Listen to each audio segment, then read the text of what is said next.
Thanks almost entirely to his mistress, Victor Hugo has escaped France with his life and an early manuscript of Les Miserables. While living in exile and on an island close to the coast but under British control, he finishes the book 10 years later. It's an immediate international smash hit with an appeal so broad that even soldiers on both sides of the U.S. Civil War love it. But from there, it's a roller coaster. It's hugely popular between 1860 and 1900, but then it falls out of favor as France turns conservative between 1900 and 1940. Its popularity re-energizes, starting with the Second World War, and then by 1980, it becomes one of the first big French musicals.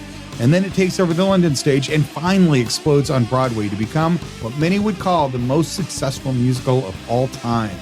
So what has made this story so powerful? Is it the love story, the redemption of the main character, the call to revolution? Is it the intricate plot or the famous digressions on topics from raw sewage to criminal slang that run on for hundreds of pages? We'll consider all these possibilities in this episode of Theater, History, and Mysteries. I'm John Bruschke, and you are listening to Theater, History, and Mysteries, where I take a musical theater production, go into a deep dive on the questions it raises and the answers it provides. I hope that this approach will give a deeper understanding about the lessons that the musical has for theater and for life, and I will never miss an opportunity to pursue any mystery, bizarre coincidence, improbable event, or supernatural suggestion along the way because, in the words of Dirk Gently, it is all connected. Okay, a little bit of bookkeeping. If you are just entering this series on Les Mis, you might want to go back to the start. I think that's episode 7. The last 3 episodes have covered the history of France at the time, the history of the life of Victor Hugo, and a full plot summary. There are 1,500 pages in the book, and that's a lot of ground. If you're up to speed on the full plot and your French history is pretty good, you are good to go. And if not, episode 7 is a pretty good place to start. And if you could, please spread the word about this podcast. Theater people, we are a community. I am so happy that you're part of this one and that you're listening to stuff about theater. But if you've done theater at any point in your life, you know what it's like to be in a production. You have immediate and intimate relationships with good friends. And as soon as the production's over, it feels like you've lost a part of yourself and some really important friendships. And that I think is part of what hooks us all to theater. We're a community and we stick together. And if you could be part of this community, I would be forever grateful. If you enjoyed the show and can post it on your social media, hit the follow button on whatever player you use. That will help me immensely. I will be forever in your debt if you can help get the word out about the show. Finally, pardon my French, I am going to mispronounce a whole bunch of words. I am going to spell them when I get to them, and I'll put them in the show notes. So I hope that is enough to let you know what I'm talking about. But the plan for today is we're going to look at some important questions, see how they play out in the book, and then sort through the various interpretations that have been offered about this novel over the course of history. And as always, I can promise an accurate but scattershot treatment of the text. That is, I can't possibly cover everything that has ever been written about Les Mis, so I'm going to pick out the parts and the connections that I think are especially interesting. And I'm following the edict of Dirk Gently, who says that it's all connected, and I can promise an accurate treatment on those topics that I do dive into. We aren't going to cover everything, but we will stay true to reality on those topics that we do cover. And it should be a fun, interesting, and different take than you would get on Les Mis than what you would get in other places. So let's get to the meat. What issues does Les Mis wade into that we can take and run with? Before I recap the story and get to the various interpretations, there are 2 major intellectual questions that I want to put out there. And at first, it may not seem like this has anything to do with the book, but I promise you, they're dead center of what Hugo is talking about. Issue number 1, critical legal studies.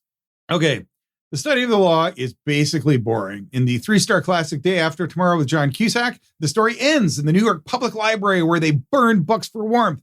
This is initially viewed as a tragic loss of knowledge until it is disclosed that they're actually burning the tax code. Everyone can exhale. Nothing of value has been lost. Yes, the tax code doesn't really matter after the apocalypse, but more importantly, who would want to read the tax code? Well, the answer is if you're a law school student, you've got to read it. You have to read the tax code and all those other boring things. Law school is designed to slam into your head the idea that first, you research the law, including the law itself, which would include the tax code, and all the cases that have ever existed that have talked about that topic or cited that law. Then you take the facts of the case, and then you take the facts and the law as it is understood, you put them together, and that should tell you the way the case should be decided. You call that justice. And the idea is you want to strip all the emotion out of it. You want to stick to pure logic, and you want to make sure that justice is blind. Everyone has an equal opportunity before the law. All right. You, during the course of your life, have probably noticed that the legal system doesn't exactly work that way. And there are 3 or 4 sources that have moved my thinking on this. I'm going to share them with you. Mark Kellman wrote a book called A Guide to Critical Legal Studies. It's by the Harvard University Press, which gives you some indication of who the people are that's talking about this. And it's published in 1990. It's sort of an extended summary of all the work that's going on. Law school professors, legal theorists are writing books and law review articles that are talking about these concepts. And all of them start with the observation that while justice is supposed to be blind, rich people seem to win way more often than poor people. And there are obviously different outcomes in the law based on race and biological sex, and those can be empirically documented.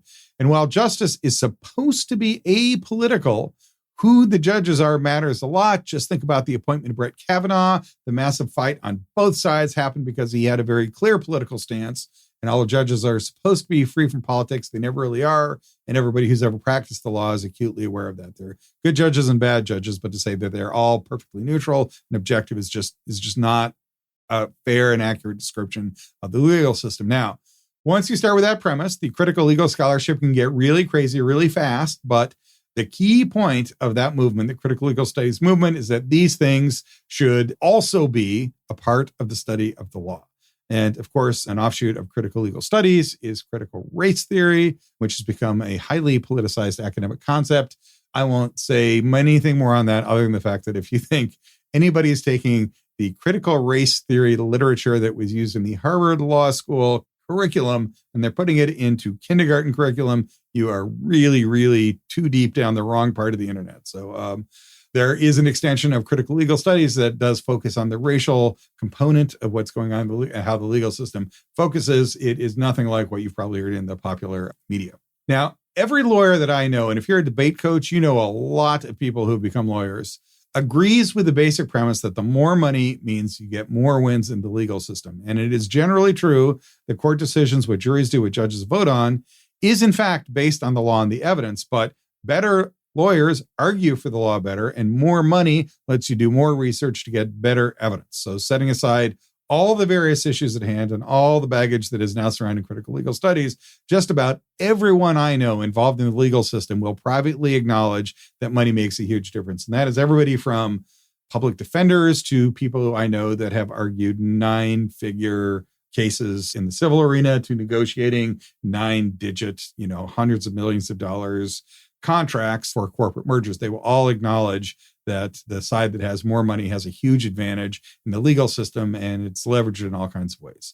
And as a sidebar, this was actually my dissertation topic, which was completed in but I researched a whole bunch of state Supreme Court decisions and coded all the different things for a whole bunch of different things. But the single best predictor of who would win at the state Supreme Court level is which side had the most money. Anyway, that is topic number 1, critical legal studies, the idea that you should look at how money influences the legal system, or what are called extra legal factors. Everything that's not supposed to be entering the legal decisions does. The second book is called The Hollow Hope: Can Courts Bring About Social Change? It's by Gerald Rosenberg, and that was originally published in 1991.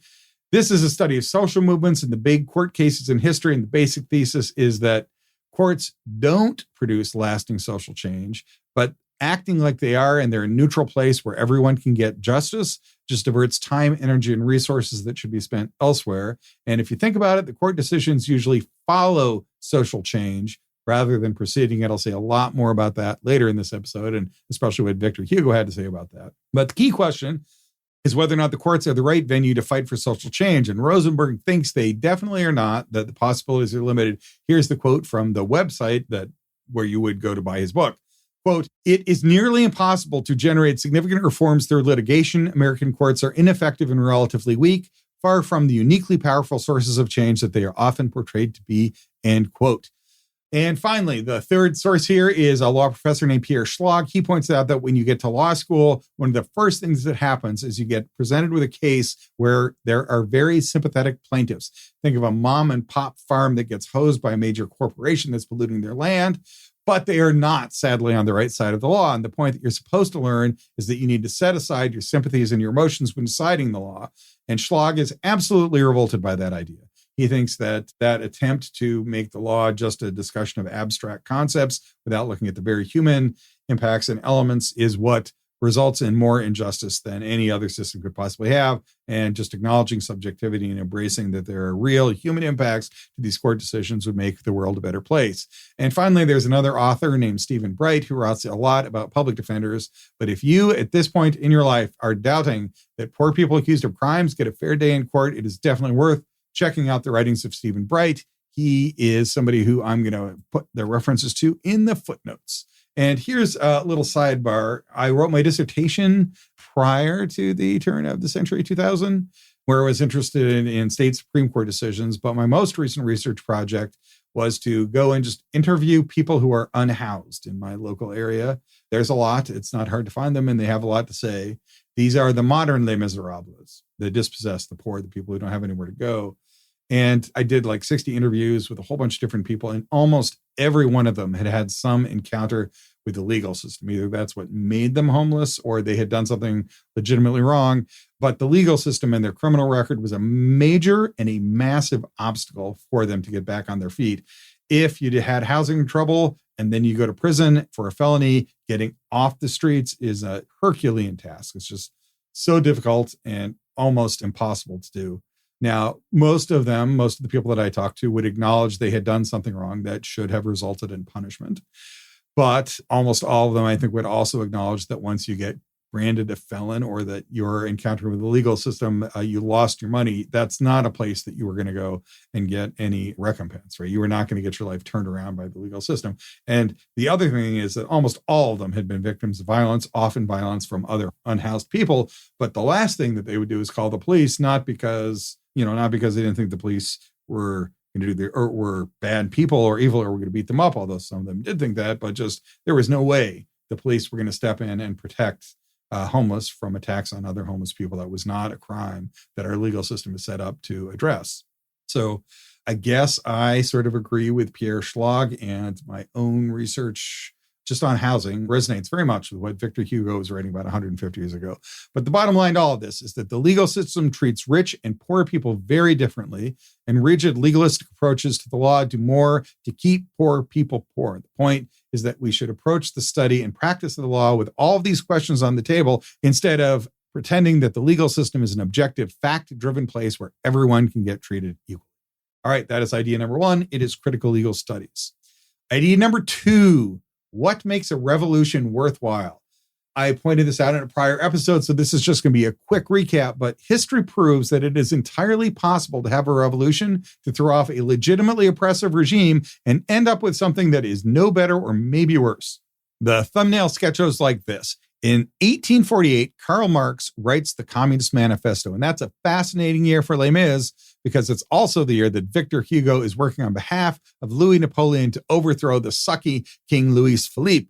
It is, of course, not the last thing that Karl Marx will write, but that's just an interesting moment in history. Marx is very prolific. He's got a whole bunch of other stuff to say, but 1848 is the year the Communist Manifesto comes into being. And the basic point of Marx was that the really wealthy elite were oppressing everyone else and that there needed to be a revolution of the people to take power. And there's a lot of good that you can say about Marx. He really did his homework. He was very interested in making the world a better place. He had some very good points about the abuses of the Industrial Revolution. And if you've ever doubted the power of ideas and scholarship to alter the course of history, he's your guy. There's obviously a lot since then that I'm going to talk about. There's also a whole bunch of unfair criticism of Marx, but it is not just the case Marxism equals bad. There's a lot of stuff in his writing that is, I'm going to use the word revolutionary to describe the way we think about society and the poor. But of course, the aftermath of Marx is definitely not a seamless path towards human progress and democracy. The two most significant instances of Marxist ideas put into action are Russia and China. and neither really improved the lives of the most dispossessed. Russia, of course, overthrew the royalist czars, but descended into a Stalinist dictatorship, and China threw off a Western oppression and the emperor system, but it became a Maoist dictatorship, and the number of deaths attributable to both are in the tens of millions. I think it's fair to say that something went wrong between when Marx was writing his books in the British Library and when Joseph Stalin murdered 20 million people. There are many answers to the relationship between Marxism, revolutions, and what happens after revolutions, and I think Victor Hugo had a really good one. Okay, so that's enough backstory. We have talked about the critical legal studies movement. We have talked about the writing of Karl Marx and the question of what makes a revolution worthwhile. Let's get back to the book. All right, starting with a quick recap of the plot. The entire thing is reviewed in the last episode. If you are not deep in all 1,500 pages of what that book's talking about, that's probably worth listening to. But here are the parts from that long description I'm going to take out that I think speak to the questions of what is the core meaning of the book. The hero, of course, is Jean Valjean, who once transformed by Muriel's act, the Bishop Muriel's act of undeserved mercy. He is a criminal, he is angry, and Muriel gives him silver candlesticks that after Valjean steals from him, some silver candlesticks, Muriel gives him even more silver candlesticks. Then that eventually leads to a transformation of Valjean, who realizes that I have been granted mercy by this priest. He has told me to go out and put good in the world, and by God, he does. His character is transformed, so he goes and he saves the guy under the cart. He tries to save Fantine, although he can't. He does save a fellow galley slave. He saves Cosette. That's the mission of his life. He saves Marius by carrying him out of the barricades and into the sewers, and he gives up his own happiness for Cosette. When Cosette is forced to choose between Marius and Jean Valjean, Valjean willingly gives up his own happiness for their benefit. He is the one who does what's right, especially when it's outside the scope of the law and when he doesn't have to and when he's not obligated to do so and when it would be easier for him to not do the right thing. After that initial transformation, Jean Valjean always does the right thing, and often at his own expense. That's Valjean. He's the hero. The bad guy is Javert. He is rigidly legalistic. He pursues legal rules even when they result in immoral ends. He is crushed under the weight of his own flawed beliefs. In the last episode, we talked about the true life encounter that Victor Hugo had with a prostitute, where sort of a rich guy came up and threw some snow down the back of her dress, and then she kind of smacked him, and the police showed up and arrested her for smacking him, even though really she had kind of been the victim. And Hugo took from that, the point of the legal system is not so much to dispense justice, but if a rich person comes into contact with a poor person, you look at the behavior of the poor person, scour it to see if you can find something illegal that they did. And if you can find it, then you say that you have violated the law. The law is sacrosanct. You must go to prison. And the rich people basically get off. Javert is sort of the instrument of that happening in the text. He's the guy who would definitely show up and arrest the prostitute. In fact, there's an episode that's almost identical to that happens in the text. Javert wants to arrest Fantine for prostitution and for attacking somebody who was insulting her because she was the prostitute. And Javert has no problem with that. He's like, all that matters is the law. If you violated the law, it's my job to enforce that. He is untroubled by the questions that the critical legal studies folk would bring up and ask, is that really fair? What makes him the bad guy is that he is rigidly legalistic. And then the just evil people are the Thénardiers who seek to advance themselves at the expense of others. They are oppressed by the state and the legal systems themselves, but they don't see communion or commonality with their fellow oppressed. They just see a series of marks that they can go ahead and swindle. And if they can steal money from other people and advance themselves, that's as far as their revolutionary thoughts go. And then all the other characters, even Cosette, even Marius, even Gavroche, are well-rounded characters. I mean, just about everything in the 1,500-page novel, everybody who shows up as a well-rounded character, are there, but they are not really driving the central plot, which is Jean Valjean's quest. Marius is a young revolutionary with courage but not wisdom. Gavroche is a noble street urchin who's not saved by anyone. Cosette would be one of the miserables had she not been saved by Jean Valjean, but all of those and what happens to them are characters outside of the central action, which is what Jean Valjean is doing. So the central conflict of this book is between Jean Valjean's approach to justice and that of Javert. The revolution is the backdrop for where this plays out. The revolution is neither good nor bad, but The oppressive presence of the royalty must be thrown off, and the revolution will not be judged for overthrowing anything, but for how well it serves the poor. The law and the church are judged by the same measure. If the law is not just, it does not matter. If the church is not holy, it does not matter, unless they advance the living conditions of the poor. And that scene that is talked about by Lashmet, where there is a former revolutionary politician encounters a priest, and by the end, the priest asks for the absolution by the revolutionary, is because the revolutionary says, what I did was I fought against ignorance and poverty. And the priest recognizes that that's a higher calling than he is engaged with the church. And so the priest says, you are holier than I. You are attacking poverty, the true evil. And so I need your absolution. That then for Hugo is the measure of all things. Are you serving the needs of the poor? And Valjean, with what he does, is, and Halbert, with his narrow legalistic interpretations, is not. And this interpretation ties up neatly a bunch of questions about revolutions. My question is, what happens after the revolution? I had asked that previously, and the answer is the important thing that needs to happen after the revolution is you have to serve the needs of the poor. And if you don't, you descend into chaos like France did, or you descend into dictatorship like Russia and China. And arguably, depending on how you read the life of Napoleon, France also turned into a dictatorship. It also ties up the question about why the book that everyone thinks is about the revolution has so many sidebars and so many side quests about so many detailed things, but has so little in the text that actually addresses the revolution. People think that this book is about the revolution of 1789, and it's not. And this interpretation answers why, of all the revolutionary moments that he could have picked, Hugo chooses this 3-day obscure rebellion that was immediately crushed. It's because that event let him focus on and explore the core moral questions that the revolution raises and center itself on whether or not you are doing the right thing after the revolution, rather than centering itself on the question of, did you successfully overthrow the old regime? The last point nicely ties together some of the commentary that we covered in the previous episodes.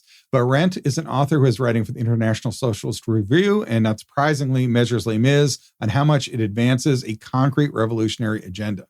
There's an author named Berman who starts by noting that many want the book to lay out a clear political program, and says he initially did too, but ends up by saying it's really an epic poem that says the key to success is making sense of sadness. But Lashmet and Grossman, those are two other authors. Lashmet is our undergraduate hero. Grossman is writing some high-end scholarship for the Twain author series. They have a different take. They say that Hugo's belief is that the core revolutionary question is spiritual and not political. He's calling readers to focus on the true purpose of freedom and emancipation, not focus on a military strategy, not focus on a revolutionary tactic. Marx and Lenin and Stalin definitely were focused on the revolutionary tactics, with the idea that the main thing they think is we've got to make this revolution work. We have to successfully overthrow the oppressive power structure. And what Hugo says is, nope, you've got to focus on how well you serve the poor. And that's going to be more important than whether or not your revolutionary succeeds. Okay, I'm going to stop here to make this point, because this is the thing that just blows my mind. Hugo is writing, he's finishing the book in 1860. He's sort of talking right after Marx did in 1848. And Marx is saying, we need the people's revolution. Hugo says, okay, you can have your revolution and you can say it's for the workers, but I have watched the revolution come and go, and I have seen that it does not serve the needs of the poor. And in fact, he calls out the people in the 1832 revolution. He saw it and he's like, okay, well, yes, we need to have the revolution, but we can't have this kind of mindless bloodshed. And that 1832 rebellion was spontaneous. It wasn't planned. It didn't have a clear political agenda. It didn't have any idea about what they would do after it. It was a combination of Bonapartists who were in favor of an emperor and Republicans who were opposed to an emperor, but also opposed to the king. They both opposed the king. I guess the enemy's enemy is my friend on the barricade. But for Hugo, he was saying, but you guys don't have any idea what you're going to do when this is over and how you're going to help the poor. And if all you're doing is throwing rocks at the soldiers, you might win, but that will not accomplish anything. That theme comes screaming out of the life of Victor Hugo, and it is definitively present in Les Mis. And what is impressive to me is that while Marx is calling for the revolution, and while people like Stalin and Mao are reading Marx's books and planning the revolution, Victor Hugo is correctly calling what is going to happen. He is calling the outcome of the Russian and the Chinese Revolution, but he's not doing it retrospectively. He's doing it 50 years before either of them are going to happen. 50 years is an approximation. Les Mis is a strong warning that the point isn't revolution, but how well the revolution treats the people. He is absolutely right about it, and he got that part of the formula that Marx missed. I think Marx thought there was a historical inevitability to it. If you just got rid of the bad guys, then peace and freedom would spring up. And I will say that is a very common political theme, even in American politics today. It's always like, oh my God, the Democrats are the worst thing ever. They're letting in immigrants. They're going to kill people. If we can just get rid of them, everything will be fine. Or Donald Trump is the devil incarnate. He's dumb and he's mean and he's abusive and his personal life is a disaster. We just have to get him out. But if you look at, if you were an immigrant trying to get into the United States, your life is frankly not all that different if it is Trump or if it is Biden. And both sides of the political spectrum continually pointed as the other side is this huge, terrible power. We must defeat them. And if we just get rid of them, peace and freedom will reign. The economy will take off because they're the problem that's stopping it. And Victor Hugo was saying 150 years ago, it's not just about getting rid of the tyrant. I will agree with you. They might legitimately be a tyrant, but you've got to have a plan on how you are going to focus on the poor people after you win the revolution. And if you don't do that, it's going to be a failure. That's what he said in 1860. The Chinese Revolution, the Russian Revolution have more or less demonstrated that he was right.